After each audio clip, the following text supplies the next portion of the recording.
বৃহস্পতিবার পবিত্র রাতে কেউ যদি এই দোয়াটি 100 বার পরে কোনো দিন পৃথিবীর কোনো মানুষের কাছে তার হাত পাততে হবে না। পৃথিবীর সব কিছু তার পায়ের নিচে আল্লাহ হাজির করে দিবেন। দারিদ্রতা থেকে মুক্তি দান করবেন, বিপদ আপদ থেকে মুক্তি দান করবেন, তার সম্মানকে সুউচ্চতা দান করবেন, অসুস্থতা থেকে দূরে রাখবেন। আল্লাহর অশেষ দয়া ও রহম তাকে দান করে দিবেন। সুবহানাল্লাহ। বৃহস্পতিবার রাত এটি গুরুত্বপূর্ণ রাত। এই রাত সপ্তাহে একদিন আসে।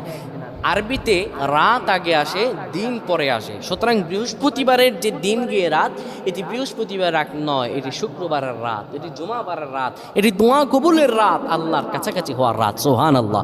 এই বৃহস্পতিবার রাত আল্লাহ তাআলা বান্দার দোয়া কবুল করেন।